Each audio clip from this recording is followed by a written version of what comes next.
Thank you, Madam President, and I thank the acting president for complying with my scheduling request. I appreciate that. Madam President, I have spoken before on the floor about the tremendous dangers that arise from cities across America that choose to be sanctuary cities. Recent events compel me to come back to the floor today. Just this week, federal law enforcement officers finally found Winston Enrique Perez Pilarte. Pilarte is an illegal immigrant from the Dominican Republic. In July of 2015, so a little over a year ago, Philadelphia police arrested Pilarte, a 40-year-old man, for the rape of a child. Now, he had previously been convicted of drug trafficking, resisting arrest, and theft. Convicted, sentenced, went to jail. But he was released and rearrested. In 2015, when he was rearrested, he managed to raise the money necessary for bail. Well, federal law enforcement, when the background check was done, they asked the city of Philadelphia to hold him temporarily after he raised the money for bail, rather than simply releasing him, but to hold him temporarily so that they could pick him up and begin deportation proceedings. But the city refused to cooperate, and instead they released this dangerous, previously convicted man who was here illegally, released him back onto the streets of Philadelphia. Pilarte roamed the streets of Philadelphia for a full year, doing who knows what, until just this week when federal officials managed to find him and took him into custody. Or, Madam President, consider the case of Jose Palermo Ramirez. In 2013, this 43-year-old illegal immigrant was convicted of indecent assault on a 7-year-old girl.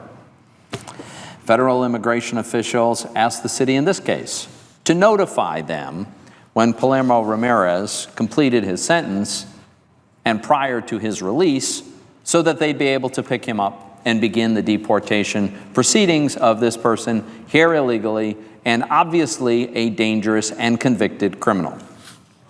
But the city refused, and instead they released this convicted child molester back out onto the city streets. Well, luckily for Pennsylvania families, federal law enforcement officers were able to find and deport him despite the lack of help from the city. But maybe the most heartbreaking story is that of Ramon Ochoa. Ramon Ochoa was a Honduran immigrant, came here illegally in 2009. He was caught, he was deported. But he found his way back into the United States, managed to get to Philadelphia. Last year, Philadelphia police arrested him, and they had him in custody on charges of aggravated assault, making terroristic threats, resisting arrest, harassment. Again, when the background check was done, federal law enforcement officials realized they knew who this was.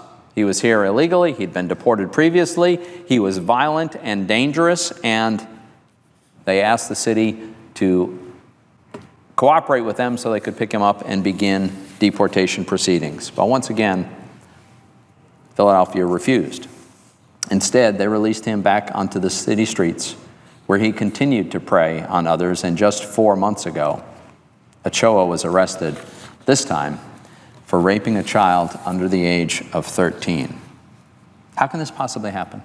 How can this possibly happen that a city would knowingly, willfully, and repeatedly choose to release dangerous criminals, including child molesters, who don't even have a right to be in the United States in the first place because they came here illegally? It's just unbelievable. But this is what's happening. And it happens because Philadelphia is a sanctuary city. And let's be clear about what that means. That means it is the legal policy of the city of Philadelphia to forbid local law enforcement from even cooperating, even sharing information with federal immigration officials when the person in question came here illegally. So we confer this special legal privilege on, in many cases, dangerous, violent criminals because they came here illegally. It's just unbelievable. This isn't the police fault. Police would much rather be cooperating with federal immigration officials. They're not allowed to because local politicians in cities across America have decided that they won't allow it to take place.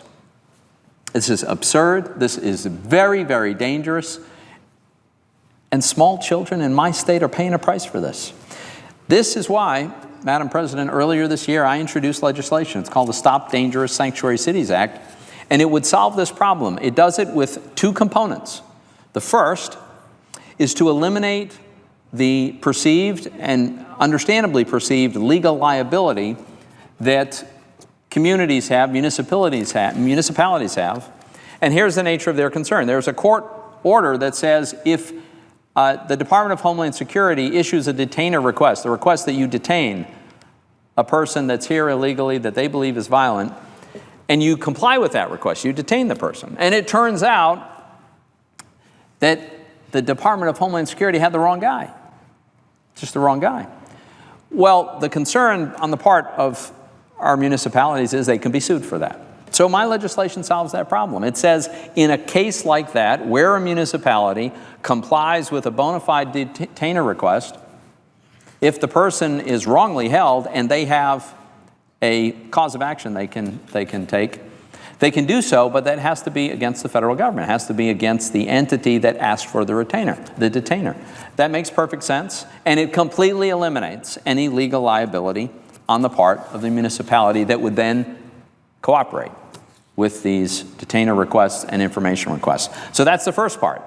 Eliminate any danger of a legal liability. The second part is if a city nevertheless chooses that it wants to be a sanctuary city, then we should withhold some of the federal funding that we currently send to these cities. Specifically, my legislation would withhold community development block grants, which is very cherished by the city governments all across America, if they choose to endanger all of us by continuing to be sanctuary cities. Well, we had a vote on this, Madam President. Last summer we had a vote. We had a majority of this body voted in favor of my legislation to bring an end to sanctuary cities this way. But unfortunately, we didn't have the 60 votes we needed to overcome Senator Reid's filibuster on this. I am suggesting we revisit this because these appalling crimes are continuing to be committed, as of course they will, if cities keep releasing violent criminals back out onto our streets. Now, in the meantime, I will suggest that there's something that President-elect Trump can do when he becomes president, and that would be he could issue an executive order which would, I think, significantly limit dangerous sanctuary cities. Let me be clear. The executive action that he could legally pursue would not be permanent. I don't think it would be as effective as the legislation that I've introduced. It wouldn't have the legal force of a new law, but it would be a good start, and it would be fully consistent with his constitutional powers. So that, Madam President, would be progress. I think it's very clear that we have to act. You know, how important is the rule of law to all of us? How important is the safety and security of the American people? And how important are the childhoods of the victims that we are hearing about repeatedly as recently as just this week? To me, the answer is clear. These are very important priorities, and we need to act. And while we await the opportunity to enact this legislation, I hope that our new president will take the executive order steps that he can to at least diminish this problem. I yield the floor.